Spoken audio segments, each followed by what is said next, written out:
Bismillahirrahmanirrahim.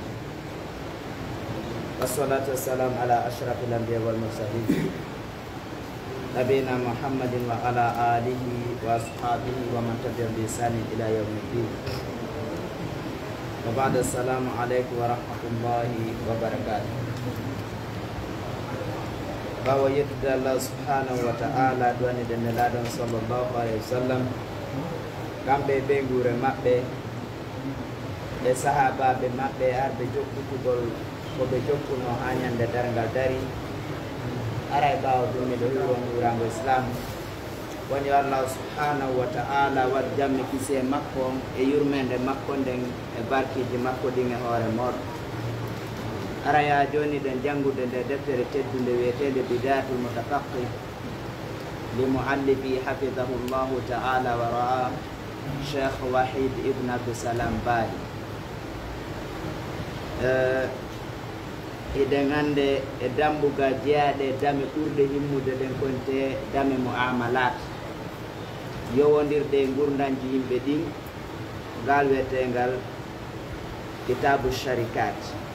Kitabu sharika ko ɗo fof woni, ko ɗo gouvernement employata yimɓe, ko ɗo marɓe place ji ƴettata woɓɓe golle, ko ɗo fotayɓe hoore manan koye hawtete waɗa projet, ko ɗo gollaɓe wiyata yahen gollen hawtidiren koye ɓuɗenko, ko ɗo marɓe mbuɗi wiyata yahen sey mo beeɓi aren senden, mo beya maɓe heɓa golle gote ɓeyna may gollen golle ɗen si tawi duuɗi yalti senden. On andi ko ɗo wonde wuuru ɗi ngal ɗo fayama ara en borra ka ɓay ko woɗuna ko gouvernement jettima ma ɗum patron jo udditi place naadima to waɗa lakkere ma nden o waɗa mbuuɗi makko ɗi, ma ɗum onon ɗiɗo mo ɓe mon no mari jawdi, on ɗiɗo uddi toon place on ɗiɗo kadi aron gollo sendo, ma ɗum oya golloya to aron hawtidiron ko heeɓi ko piidiron waɗon comme entreprise ɗin ɗo mbuuɗi sendoyo, ma ɗum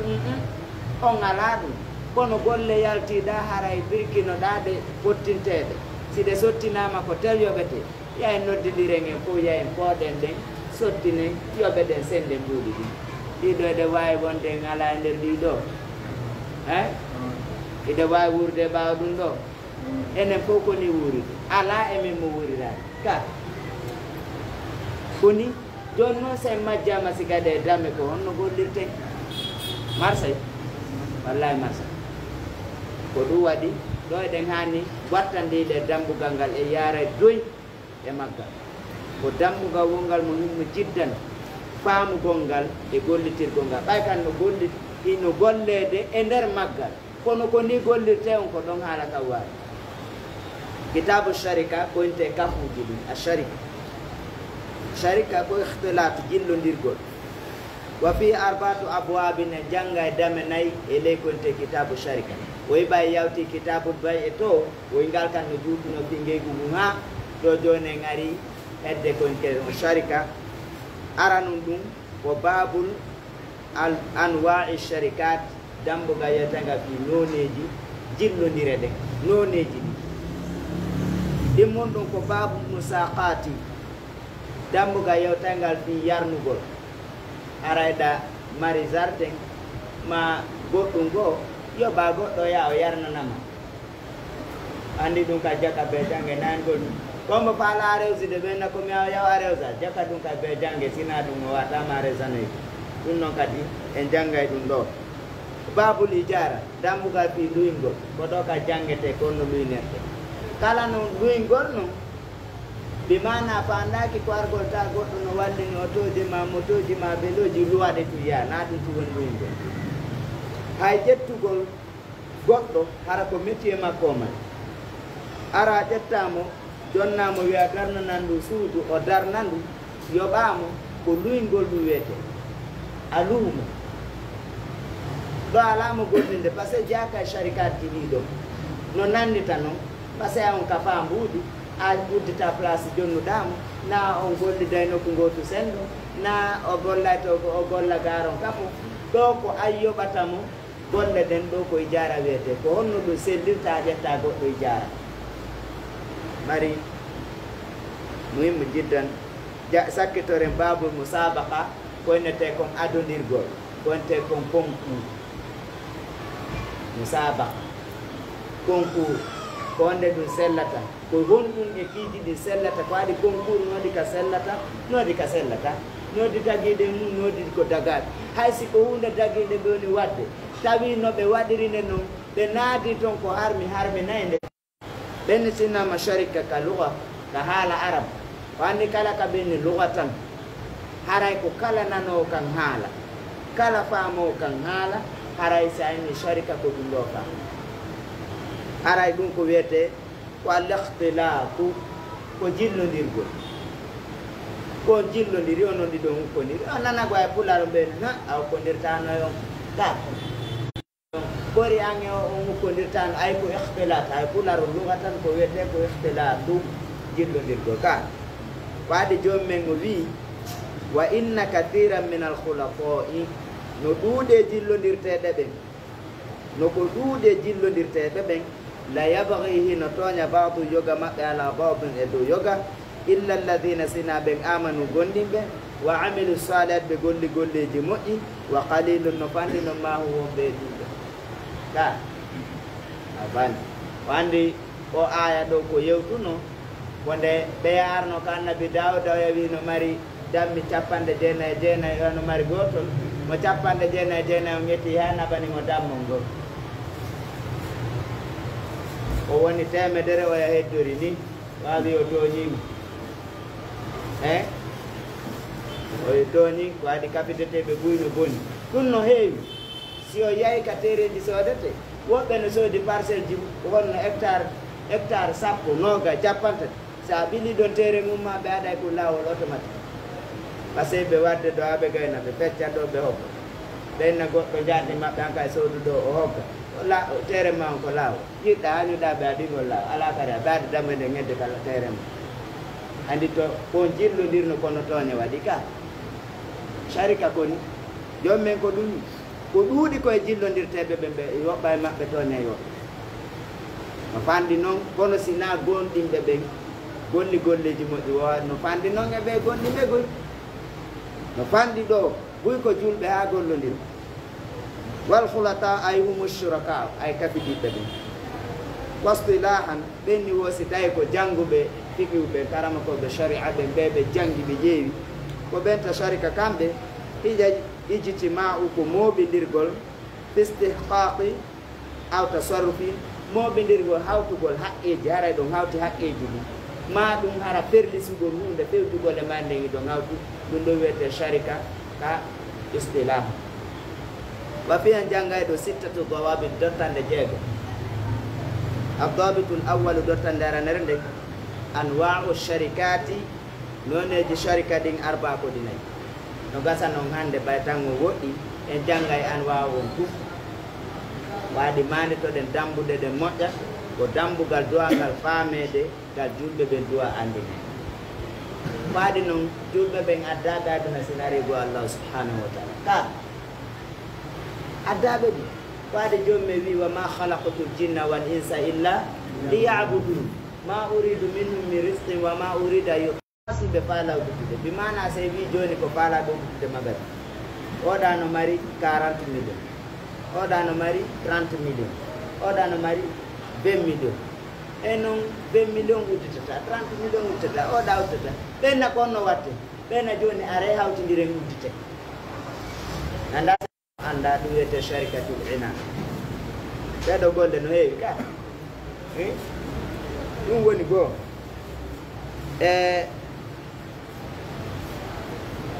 ɗin mun ɗum sharikatul mudaraba wonte sharikatul mudaraba ɗo no lundi oɗa ɗo ko an hiɗa mari jawdi a wawata gollude oɗa no mari dole hakkille gollirde o ala jawdi joni ƴetta jawdi ma ndin uddita place kono na golloyta oɗa ƴetta dole mum ɗen e hakkille mum ɗen ara gollanam kon fof on kam si on gollude yewto pourcentage goto kala e mum ko jeeluwa heɓude joni ɓay komin charge ko a woni gollude joni ka bénéfice ko bénéfice o wona woɗen na hoore manan fu goto kala e men joni an a heɓay ɓay ko a woni gollude joni a heɓay 50% mi heɓa 50% ma o e mi heɓay min 60% heɓa 40%. No ɓe ardi ɓe fottiri wo kono ko pourcentage si 1000 francs yaltiɗi sendo 600 000 yalti no sendo 600 milliards yalti no sendo ɗo ko ni ko oya waɗa jawlin oya adda dole ɗe mo ɓe maɓɓe waɗi anno jeeya e paljereji seeɗa woɓɓe no sikkude si kan artu jooɗiɗa haray a waɗade e fus ko yangi makko kanka daddi ɓowtere makko nde kanka ɗum ko mbuuɗi ɓay si ɗum nawni o finance e waɗiɗa ɗum ɗo wiyete sharikatul mudaraba anno gouvernement on ko ɗo woni ka ko kamɓe jogii jawdi kamɓe no imminde yawu gollo ɓe yoɓam ɗum ɗo kan no ɗuuɗi haa e gollodire ɓe ƴette golle hara ko ɓe yoɓe lewru kala ɗum ɗo amma si tawi ko an e wonti goydata wallina e ɓuuɗɗi wallina doole ɗen donc yo waɗ pourcentage gouvernement on tigi ko pourcentage o e gollirta ɓe ɓeydana e ɗo goɗɗo salaire e ganda ka ɓenna ɓe ɓeydi 10%, ɓe ɓeydi 20%, ɓe ɓeydi 50%, ɗe gandi ko jeni ɓe yoɓete ɓe ganda ko pourcentage ona wowle ko ɗo woni nun ɗanga ko ɗo woni tooñe watta e mum en faami ino jeeya mum sharikatul wujud wonte sharikatul wujud ɗo ɓe utilisiri wujud waji yeeso ɗo ko yimɓe ɗiɗo no gollude mo ɓe no gollude feere o yayato golla heɓa mbuuɗi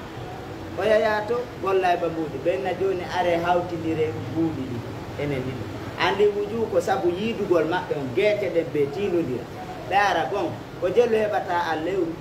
on no ñallal an ɓe ɗo heɓa ndewde 30 mille anno min ka de lan heɓa 30 mille joni awa fotte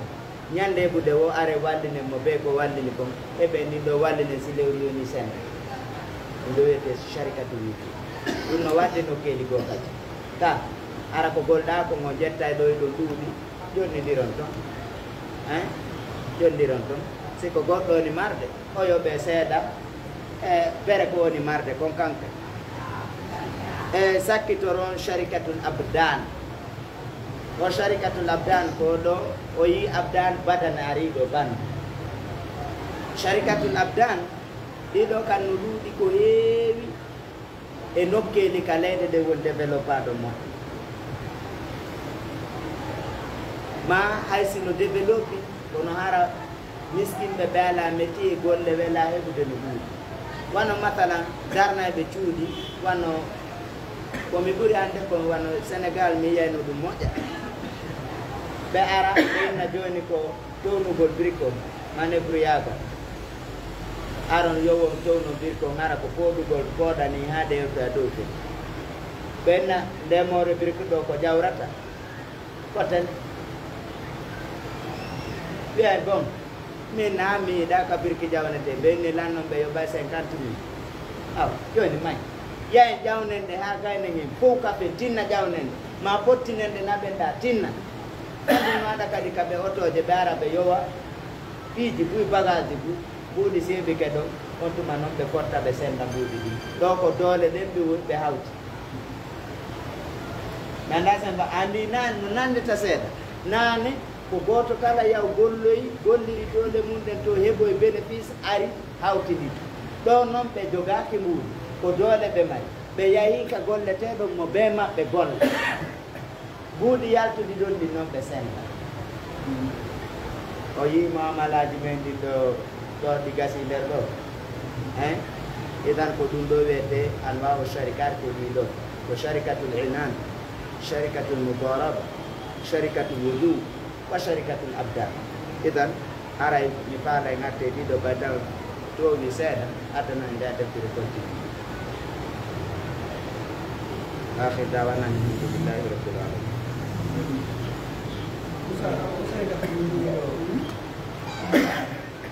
be agay ka notne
Oi.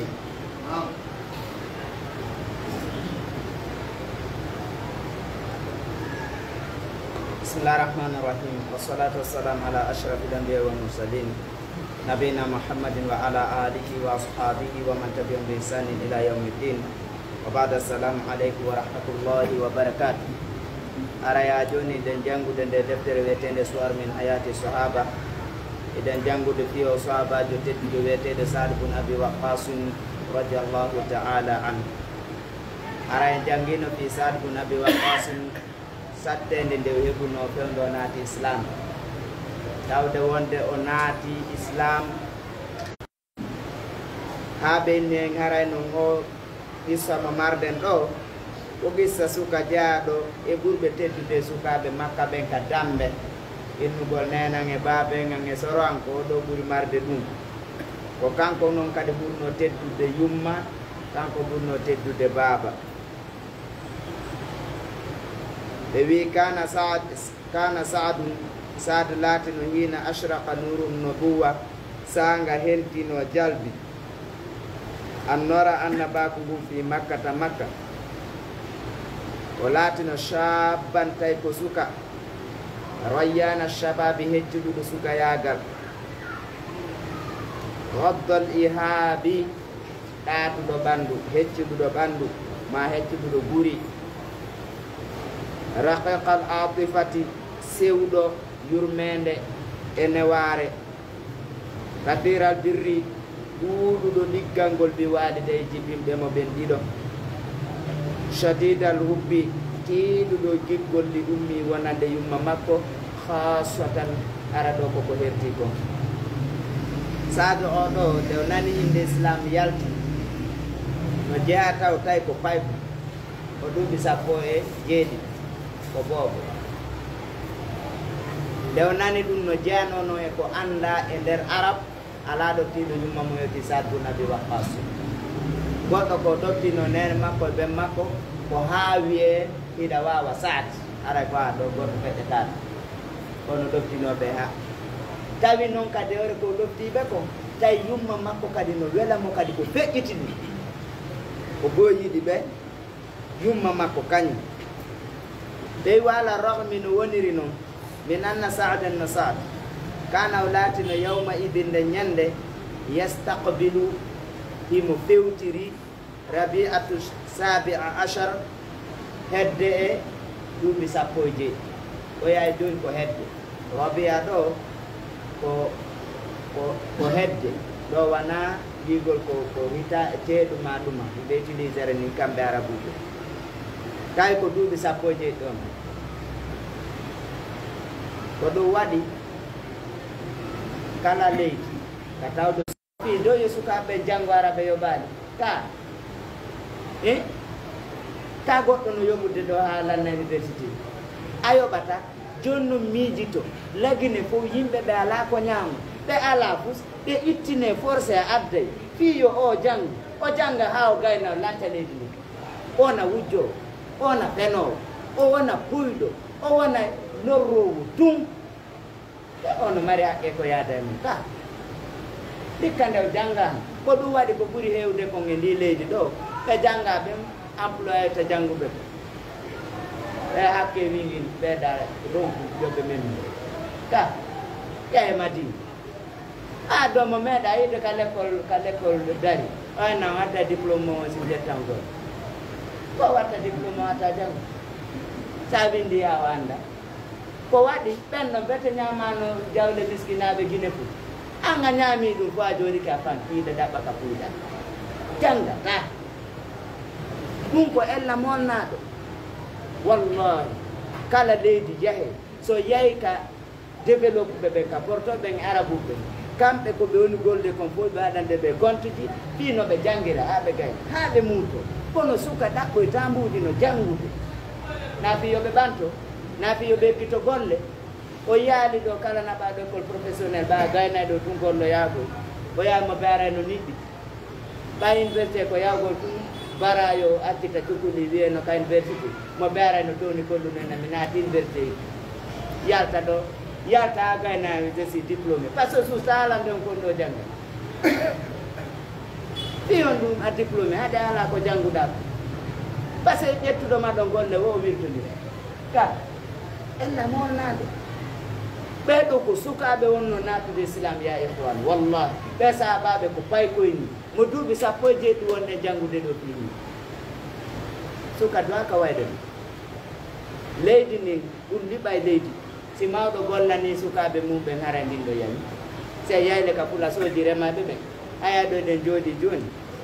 sukaɓe no joni rematake tombo remata mawɓe men ɓen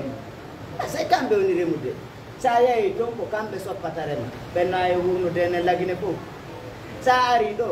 moɓe a sikkay ko ɗo ko galle ɓen makko ɗe woni ɗe ɓurde jandude ɗo kotal ɓen makko ngal ɓuuri labede hara hay hunde ala ɓenno to nde ɓeɗo nene gagoy no satti kori ɓay allah haɗi mais ala nelde yeehi to goɗɗo jonnanum nelu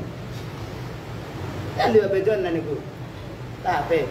ɓe yoɓane paase ara ɓe nela ɓe jonnane kadi mbuuɗiɓe ka fulawa ara no yuɓɓi tubana famin ko sordo ella janno wallahi ɗum liɓa e leydi fof bagade kana o laatino ke ɓe sifanadem o ko laatino ya dummu himo mooɓi bayna bourdayi ka hakkude dolokeji makko ɓurɗu ko dolokeji ɗi ka nder doloke makko kathiran ko ɓuri ɗuɗude ko mooɓi nder ton min rajahatil kuhul ko innete kon hakkille ƴaƴƴurmaade ɗani ƴaƴƴurma ka heɓuɗo duuɓi 50 wiyete ƴaƴƴurma ko on ɓuri marde hakkille mawɗo na hakkilgo e mari andi ɗum ronka sendindirede ka mawɗo ko expérience mari ko faamu mawɗo mari na hakkilde ko suka ƴaƴƴurmajo mari hakkille fay kum mari ƴoyre kayɗa e tawde ɗo mawɓe mawɓe onon ɗon jooji haraya faama yewtere ngu ɓeɓe ƴoƴatane kadi gonta ɓe no mari faamu ɓe mawɓe ɓe ko ñeñi kon mawɗo ko ɗon mari feƴƴino hakki seede mum waɗe ɓe darbu addo e suka adde mawɗo jonnen ɓe deftere uñetene daareŋa si ɓe mari hakkilla gonɗo yaltoyta ɓe randa joni même nawyi ɗo mari hakkille on nawi on ñindeta wata joni ga kono ko expérience ko ɗum waɗi ɗe duwa faamude yewtereji ɗi moƴƴa sinnama goɗɗo no joƴi ko payko goɗɗo no mari hakkille ko suka goɗɗo no mari faamu ko mawɗo ko ɗum waɗi kala suka marɗo faamu ɓe innayi mawko moko ba ɓe jaɓata wiide mo mawɗo kono ɓe nattanayi mo geɓal ɓeydaga sengugo ɓeyna ko moko baji e faamude onon no marno kin hakkille wa hikmatu shuyuhi awa wi mo marno faamu mawɗo woyɗa mo mari hakkille suka imo mari faamu mawɗo wana yi dalil laaɓi ka aywa imo mari faamu mawɗo wando heɓiji fof fay ko mari ɗum hakkille suka tawi kadi mo mari faamu mawɗo fiyon o nene makko neymu wala eɗo takko ɗum falam yakum matalan o laatanoke mital e mital go ɓe nadde o laataki yartawo imo fowtora imo fijira ila ma yataallaqu bihi konko tata no yowodirayno ɗum ɗi datuhu goreɓe makko ɓe min alwani lahwi immorde e couleur uji e noneji fijindaru hande sinnama suka ko amoygol e yimmugol e sika koye ɗon dokko rewɓe koye piwol ɗon e yaro beere e ɗin e fiimugol oɗon no wo o yitaw ko ɓe inni mo mari hakkille suka imo mari faamu mawɗo ɓe addi noon ɓay paykum tan no jeeyaɗi yiɗa feytu fewndo on tuma ɓey kono na fijirayno ɗo ko sukaɓe goreɓe makko ɓe waɗayno ko o yarata beere o rewata sanamu o haada kay koye piiwol ɗum few hayno eɗen mari ay makko baɓe wiyayɓe jiijan keccande ɓe diwa ɗan diwiri ɗo yeddugol Allah on ɗan deƴƴeyay kadi ka yiiti wa innama kana andu ko laatino ɓayo laatanoki ɗum ɗa kon ɗo laatino yasrifu hammahu himo ferlisirayno yimɓe makko ɗen ila baryi sihami ga e koynte lesugol daga wandi daga ka ko pamporte ko wandi o ko soɓe jona yiɗɗo saba kala ni kayo joɗi o mo lesa dagaji ɗum place ko ɗum ɗo o wonno golle makko ɗum welaynomo ko o gandi oɗo wana mere si nelaɗo winomo ñande oɗo irmi sadun bidaka abi wa ummi o nayi pampare gila on paykum na goɗɗo jeeji ko ɗum waɗi no jeeya e hakkille ɗe gollugol paykum kokum golloyta kokum maitrise oyta dara mo kawon ɗayɗo ko yiɗi gollugol ɓikkoy goo ko mécanique tuwel to ɓikkoy goo kayɗa ɗum wo no maha tuttuɗi araɓe fijude ni ko ɗum so naatiroy ngal ɗon o wuɗɗoya e few kono sa hettimo mécanique an abimo journaliste yaga o wullay babam perdinan ha maaya e wa islahi qiyasi ma qisiyi ma ɗum moƴƴintingol laañe ɗo andi laañe ka o andi ko ɗuman watte ka laañe o lesay o moƴƴinay o lesay yani ndaga o moƴƴintina laañe watta marrusi e eltorgol birrimayati pampagol joni ko so lesi ɗay mo yiɗi lesugo so ronki ɗum ara mo moƴƴintina laañe so gayni ɗum ara mo pampo waɗa ɗa siibu o pooɗa o pooɗa o pooɗa harat kanko tu waɗani ɗum hoore makko hatta laka annahu ha aɗa ɗum hirsana sanamuji tawi ɗum no mettamo ɗum walnaki mo few hari ɓerde makko deƴira ɗum ɗo few wasu il haal e fiyakuji bonɗi jattidirgol yennidira aybiniriya siga ɗiɗo hari ɗum walnaki haniyatu lewingol li tantashi lahum fiyo lohimɓe mimma yatakhabbatuhu immorde konko ɓe jumpi fiye mum min zulumatin immorde e ɗiɗe asin kay sa yimo a innayi mo habbiti nde jungo margo doole arata hara ko dolnugo bakodirgo newingo margo on force ndego arta loynaɓe e ɗi shirkuji a sikkay mo heɓuli ɗum imo andi ɗum par ce que imo pottiti ɗum a sikkay kanko sadi mo andu muɗum en arta e ɗo ka Allah taala